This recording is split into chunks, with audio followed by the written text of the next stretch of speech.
Hello, hello. Welcome everyone. It is Q&A Wednesday and we're just going to hang tight for a few seconds and let some folks join us. Hope everyone is doing well out there. Just a reminder, we're here Monday, Wednesday, Friday at 2 p.m. Eastern here on Instagram Live.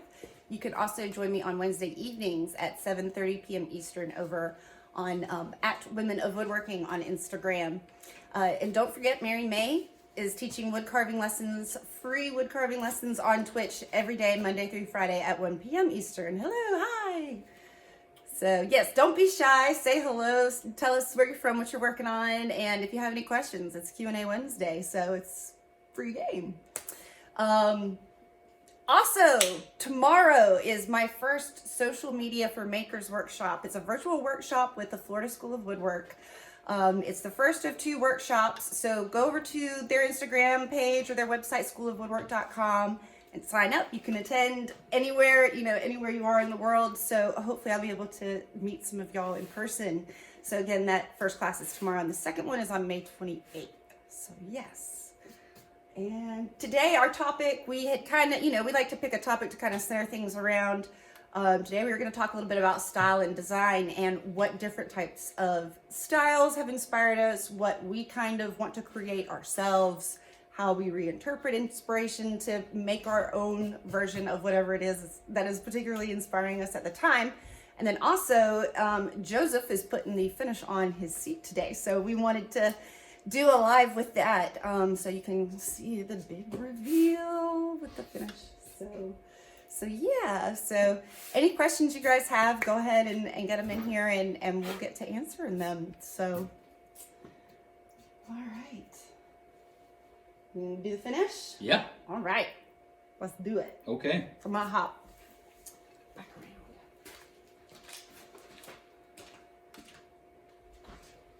All right. Should I? Are you gonna? I'm just gonna come back here. I can't really see this one, but There you go. okay. All right. So yeah, I finished up the sanding and the shaping and the sanding on the seat. Be nice if I was putting the finish on all of it right now, but I'm not. I still have to glue up the base, and then after it's been clamped, do the final touch-ups. It's really more of kind of cleaning up glue and then fixing whatever marks I've made from cleaning up the glue if there are some. Clean up your cleanup. There always is. So, but I had the seat ready, so I'm excited to put some finish on it. Let's do it. Yes. So, finish I'm gonna use. Yeah, this is a great kind of style and design question, like why you use this particular finish versus something else. Well, yeah, that definitely ties in. I guess just basically, I really like the natural colors of the wood, and I really try to kind of honor them and really. I'm not. It's a clear oil finish. I'm really just kind of wanting to enhance the wood that's there, and it's the finish I'm using is Osmo Poly-X. There's no polyurethane in it. I don't know. It's kind of it's not just saying that, but some people automatically would associate.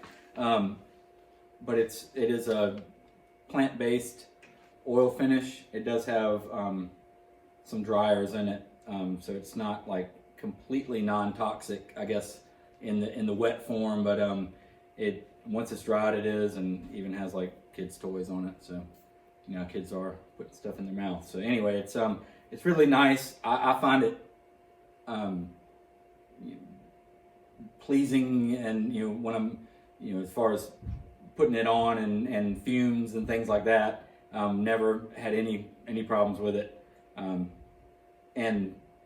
I feel like it just kind of enhances the wood that's there. So I really like it. So I've kind of been using it exclusively for the last several years. So that's what we're going to put on today. Usually a maximum of 3 coats with this. Anything over that really doesn't do a whole lot. This is a penetrating finish, not a film finish. It's going to penetrate into the wood. So this first coat soaks up a pretty good bit, and the next coat it really starts to build, and and basically you're wiping it on, letting it absorb, wiping off the excess, and I guess after the next coat you kind of are buffing. Well, you'll see. I have to buff it off, but with a rag, not anything electric or anything. So anyway, so here we go. Gloves. Can't decide which way I want to kind of sneak in and do this. I'm very clumsy though, so gotta be careful. All right, let's see if we got any questions in here. Not quite yet. All right. Okay. I have one rag for the oil and rag for the drying and buffing it off. I tend to drop one in the dust all the time. Not that this finish is not affected by dust, but I'm not trying to wipe, who knows, sand and stuff like that. As soon as it hits the floor, it's done for me. It's I can't risk. Maybe you'll find your pencil cap. Maybe or a large pebble, something like that. So anyway, I try to keep a couple rags close, and it's not time sensitive really. I mean, it will tack up some, but it's I'm not like, oh, I dropped, I gotta go now. It's it's really just more of I have oil on my hands and I don't want to handle something else. So anyway. So yeah, for new joiners, welcome. Today's Q&A Wednesday, but it was time for Joseph to put the finish on the seat, so we're kind of doing a half and half today. So feel free to ask your questions. So yeah, for us, we do a lot of natural finish. I mean, we stain whenever it's requested by the client or is just called, the project calls for it. But which has been never.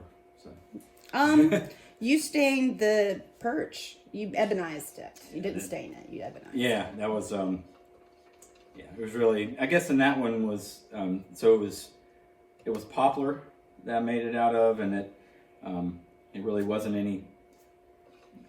Some poplar is very nice and I really like it, but just that was pretty bland. It was just green, light green, and I really wanted the focus to be on the form, and so making it black was.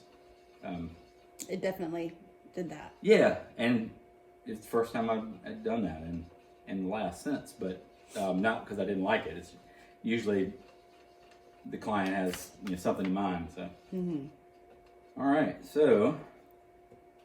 Like I'm forgetting something. I drink coffee.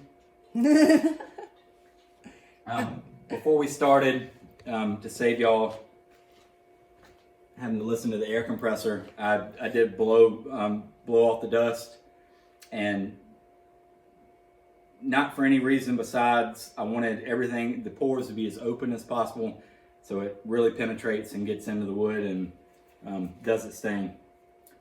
So for this finish, one thing I will say, you don't take it to a really high grit sanding, initially at least. It actually calls like something like maybe 220 being the highest, or like even 180. I took it to 220, but I will, so you don't have to sand between coats, except for it doesn't require you to sand between coats to adhere, to another coat to adhere, but it just aesthetically or it'll fuzz up a little bit, and so I will knock it back with a 320 in between this first coat, and so that makes it a little finer, obviously, to for the feel, and because I do want it to be really smooth. And then between the next coats, I'm using a synthetic steel wool.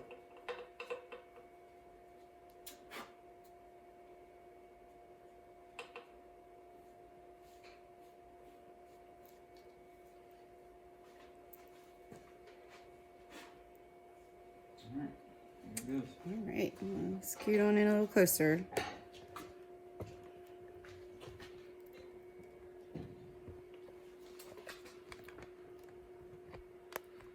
There we go. So it's super easy to apply. So just wiping it on. So I've seen people apply this with kind of a synthetic steel wool. And I that's probably fine. I just have never done that. But they have directions for reasons, and sometimes I just don't follow them. But I think you're like supposed to wipe this on and Wipe it off. let it go. Well, this one you actually. Oh, you let it sit? I think it says to let the first one. Kind of sit in there. I'd rather have super thin coats. And one thing I do find that I have to go ahead and hit the end grain first, or it might look a little uneven. This first coat is really just about getting some oil in there. It's going to look, obviously it's going to look different. It's going to look like finish is on there, but it's really soaking it up. And after the second coat's when it really starts to shine.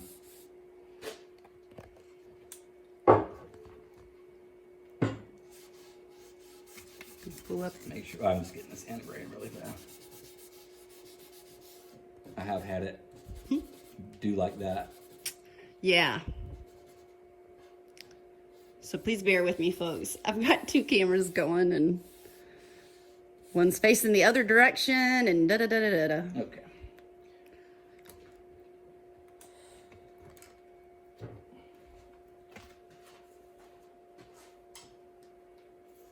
There we go.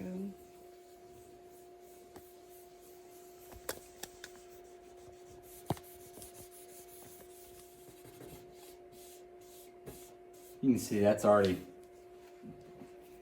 dried up. Mm-hmm. Pretty good on.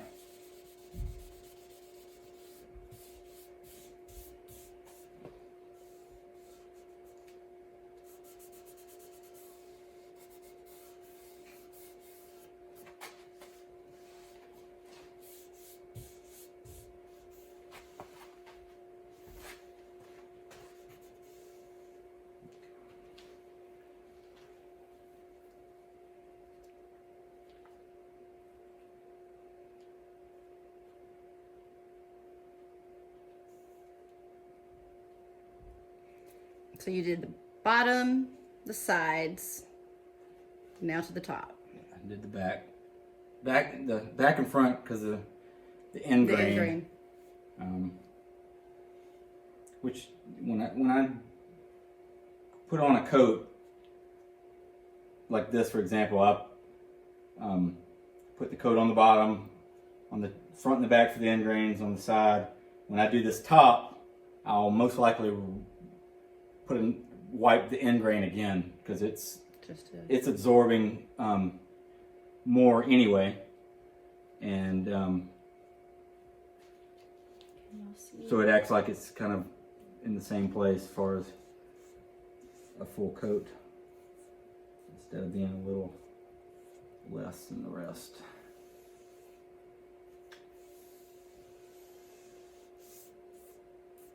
Maybe it's good we're not getting a ton of questions today because I can't even see the front of the phone. I feel like I'm constantly sticking my head in there.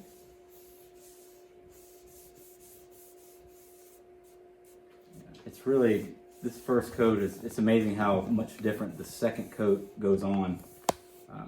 This is really just soaking in. And I was gonna say, does it feel like it's like grabbing it almost? no, it's really just it's soaking it in pretty fast though. Yeah. And it just has a whole different look to it. Even though it's not necessarily building on itself on the next coats. I mean, you are building a coat, but it's not a film finish, so it's not. It's really, it's filling pores and penetrating pretty deep into the seat. There's a little one right Thank you. It's better. It was just like running. Yeah, appreciate it. Mm-hmm. And like I said, it's not super critical on this coat, because I will be hitting it with some sandpaper in between. So I'm not so worried. I mean, I'm definitely worried about the way it looks, but it's just not gonna look like it does with multiple coats. So I'm not even having that illusion that I can do that. So it's really just kind of starting this process and getting it.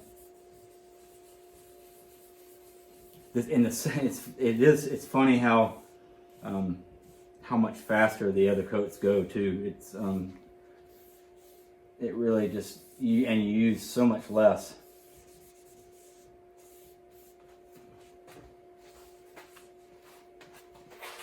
It does almost kind of look purple right there in the middle, though. Just a hint of lavender.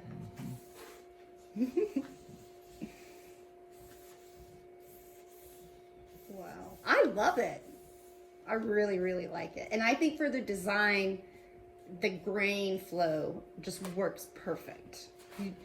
Yes, having something super curly is always really eye-catching. And I think for your other rocking stool that had the curved legs, that's like perfect. It just makes it really pop even more. But with this being a lot more straight lines and kind of hard edges, I like that the grain isn't as curly and whirly as it normally is. I think I have to agree. I think that definitely takes some of your attention, or grabs your attention, where I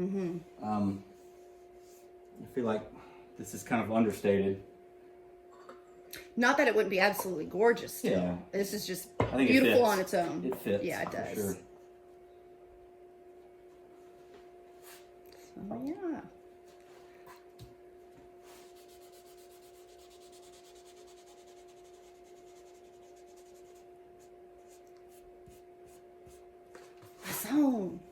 Awesome.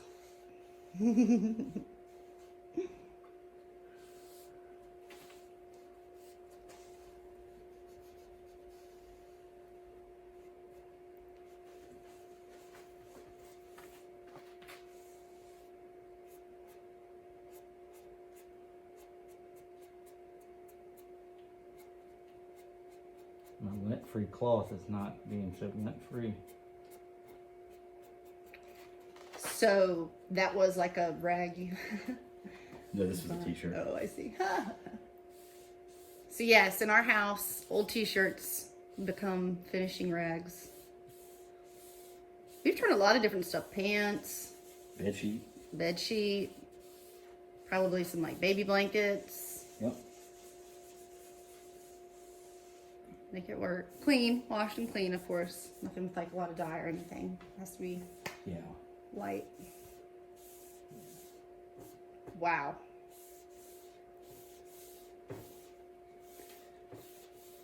Wow. Hello. Thanks for tuning in.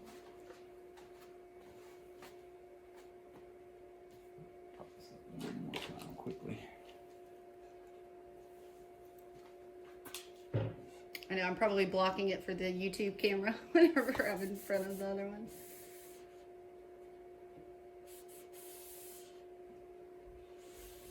Wow. Almost dropped it.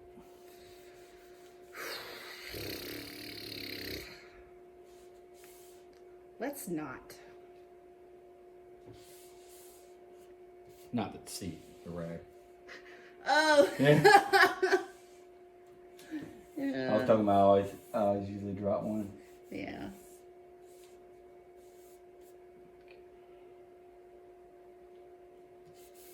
Trying not to leave my fingerprints, but again, this is more just habit of handling them between coats. It really wouldn't matter if I left a little fingerprint or something, or because it will get hit again.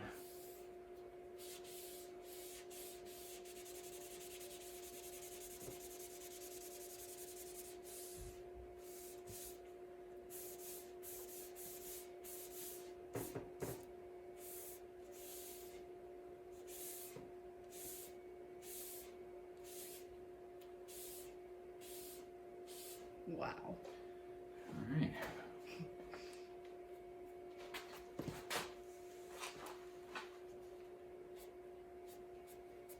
Little fuzzies.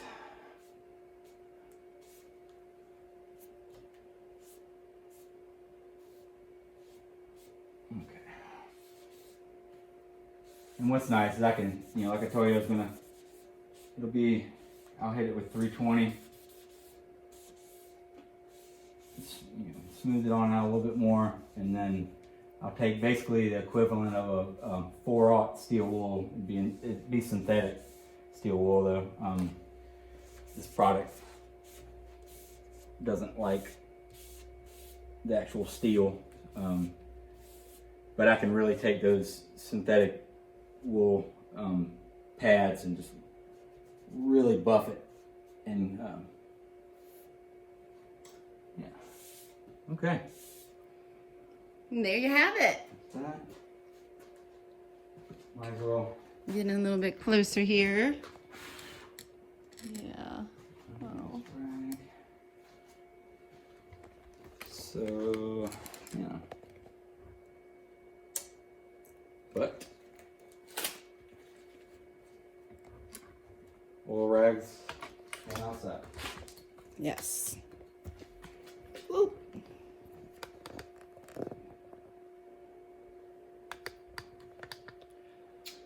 Awesome. Might as well, since I'm on camera, take the opportunity to remind you guys to throw out, or first of all, hang up and let dry your oil rags.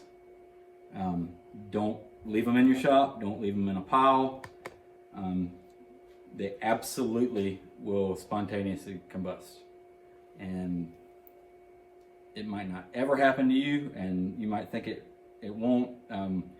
When I first started woodworking, I was at boat building school, and it was I think I was just using tung oil and just wiped down the piece with mineral spirits, and the rags were about this close together, maybe that close. And I walked out and came back in, and they were smoking on my bench. So I nearly burnt the school down. So it can happen. Glad you did. Yes. So I mean, I know it has to be conditions just right, but it'll happen. And as hot as it is here, very humid. I feel like it definitely would happen. So anyway, I have a little especially combine that with like the dust and just everything. It's just recipe for losing. Just put them where they belong. That's right. Hang them up, and I have one of those little fire cans that's got water in it and all that stuff. But yeah, throw out your rags. Don't throw them out wet, because your trash can will wear down too. All right. Be right back. Yep. All right. Let's see.